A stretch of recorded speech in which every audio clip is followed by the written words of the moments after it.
రాయలసీమ అంటే రాళ్లసీమ అని, కరువు సీమ అని ఇది వరకు చెప్పుకునేవారు. అది వర్షాభావం, నీటి ఎద్దడి కారణంగా వచ్చిన పేర్లు. ఇక రాజారెడ్డి, జగన్ రెడ్డి లాంటి వాళ్ళ మూలంగా రాయలసీమ అంటే రక్తం పారించే ఫ్యాక్షన్ కక్షల సీమ అని కూడా పేరు పడింది. తెలుగుదేశం పార్టీ వచ్చాక ఎన్టీఆర్, చంద్రబాబు నాయుడు గార్ల నాయకత్వంలో సీమ నుంచి ఫ్యాక్షన్ మాయమైంది. కరువు సీమపై నీటి పరవళ్లు మొదలయ్యాయి. టీడీపీ హయాంలో కట్టిన తెలుగుగంగ, హంద్రనీవా, గాలేరు నగిరి, సోమశిల, స్వర్ణముఖి, పోతిరెడ్డిపాడు, ముచ్చుమర్రి ప్రాజెక్టులు సీమకు వరాలయ్యాయి. కృష్ణానది జలాలను శ్రీశైలం నుంచి సీమకు తరలించేందుకు పట్టిసీమ ఎత్తిపోతల నిర్మించారు చంద్రబాబు గారు.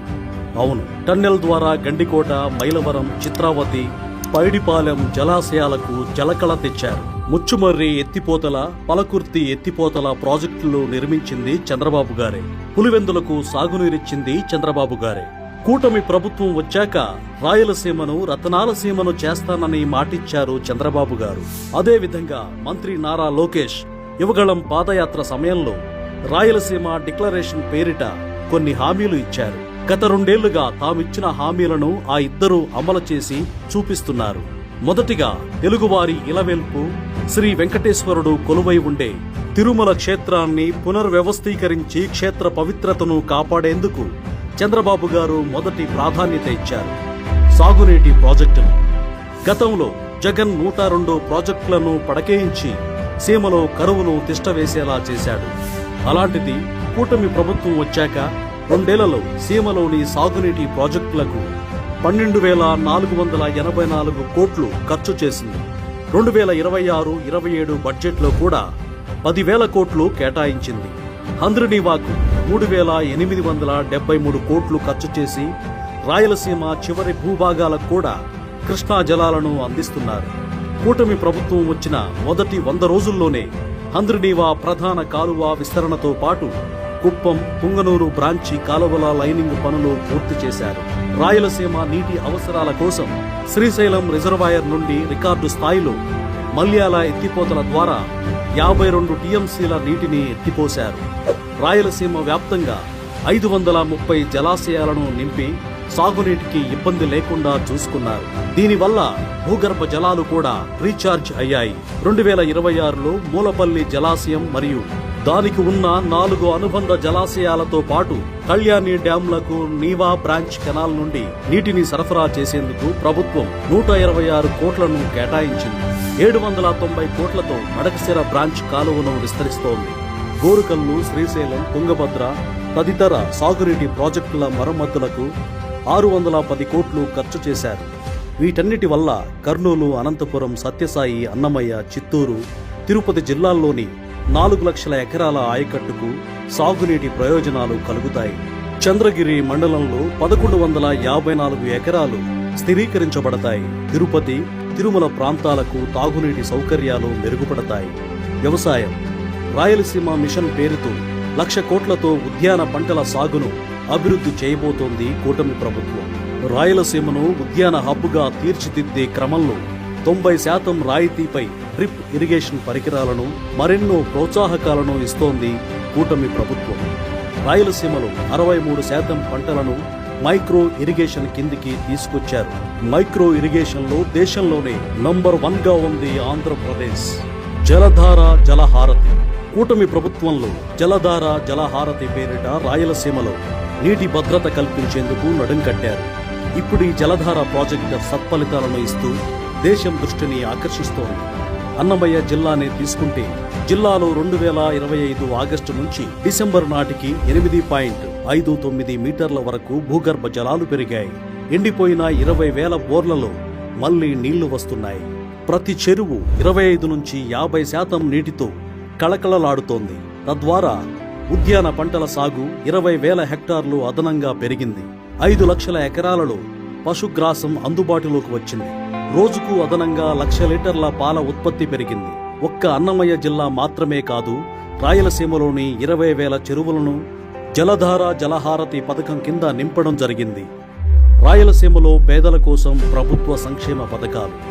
తల్లికి వందనం 2025-26 విద్యా సంవత్సరానికి 16,46,438 మంది విద్యార్థుల చదువు కోసం వారి తల్లుల ఖాతాల్లో 2,867.54 కోట్లు జమ చేయడం జరిగింది.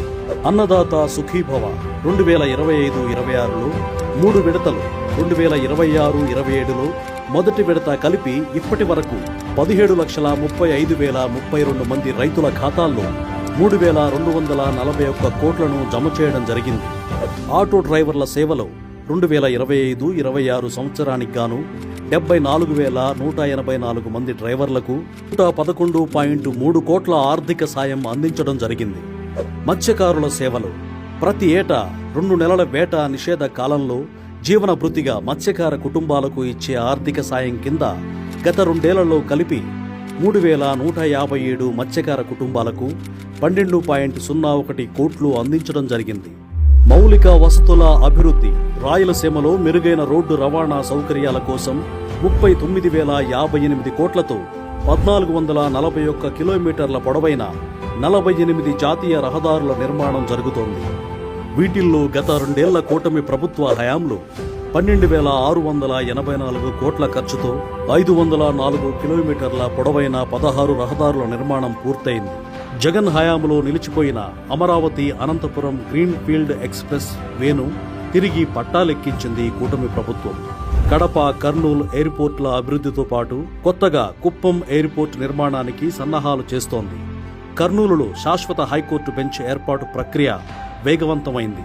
పారిశ్రామిక అభివృద్ధి రాయలసీమ వ్యాప్తంగా 4.63 లక్షల కోట్లు పెట్టుబడులతో 4.11 లక్షల ఉద్యోగాలను ఇచ్చే 239 పరిశ్రమలను ఏర్పాటు చేస్తోంది కూటమి ప్రభుత్వం.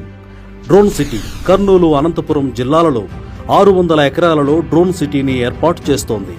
ఇప్పటికే డ్రోన్ సిటీ కింద కర్నూలు జిల్లాకు ఆల్గోబోటిక్స్, డ్రోగో, లాట్రిక్స్, సెన్సెల్ మేజ్, జేడీకే ఫ్లై వంటి కంపెనీలు వచ్చేశాయి. అనంతపురం జిల్లాలో Sarala aviation, space fields private limited వంటి కంపెనీలు వచ్చాయి.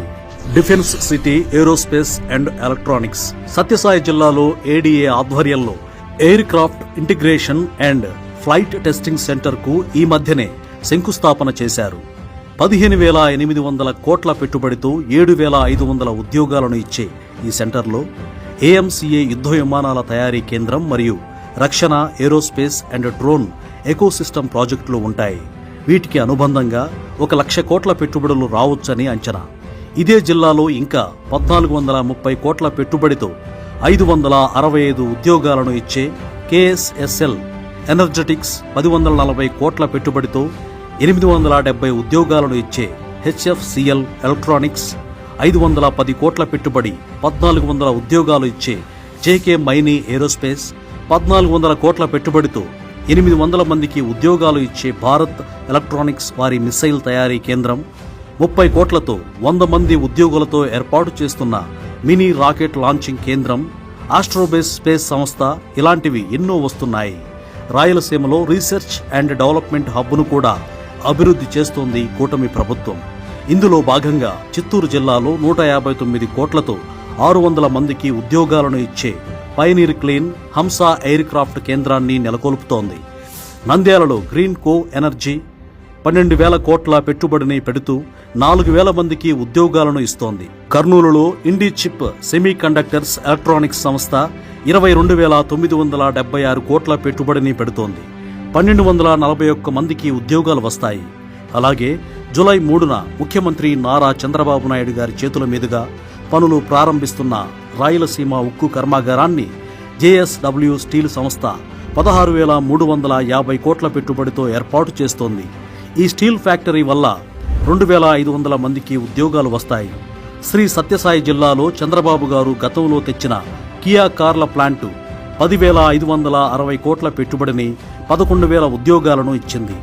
ఇక కూటమి ప్రభుత్వ హయాంలో జిల్లాలో 18,500 కోట్ల పెట్టుబడితో 3,500 మందికి ఉద్యోగాలను ఇచ్చే అదానీ గ్రీన్ ఎనర్జీ ప్లాంట్ ఏర్పాటవుతోంది. సోలార్ సెక్టార్ సౌర విద్యుత్ రంగానికి ఎంతో అనుకూలంగా ఉంటుంది రాయలసీమ. అందుకే భారీ స్థాయిలో సోలార్ పరిశ్రమలను ఈ ప్రాంతానికి రప్పించేందుకు చంద్రబాబు గారు కృషి చేస్తున్నారు.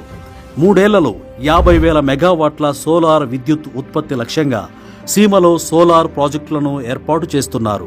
కర్నూలులో అగస్త్య ఎనర్జీ సంస్థ 6,933 కోట్లతో 2,138 మందికి ఉద్యోగాలను ఇచ్చే ప్లాంట్ను నెలకొల్పుతోంది.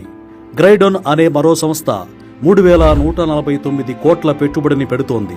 ఈ ప్లాంట్లో 300 మందికి ఉద్యోగాలు వస్తాయి. వోల్ట్ సన్ ల్యాబ్స్ అనే మరో సంస్థ 1,743 కోట్ల పెట్టుబడిని పెడుతోంది. ఇందులో 415 మందికి ఉద్యోగాలు వస్తాయి.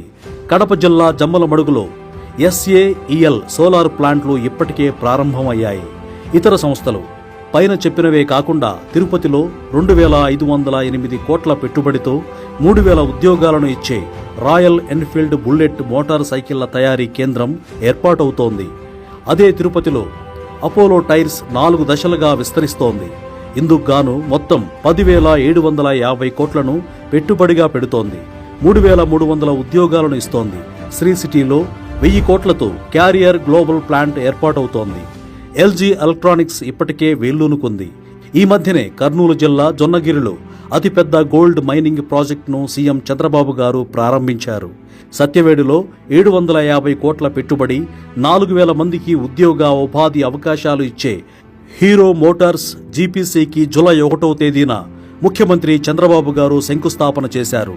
ఇలా చంద్రబాబు గారి దార్శనికత వల్ల సీమలో పారిశ్రామిక అభివృద్ధితో పాటు యువతకు మెరుగైన అవకాశాల సృష్టి కూడా జరుగుతోంది. రాయలసీమ రతనాల సీమగా రూపాంతరం చెందుతోంది.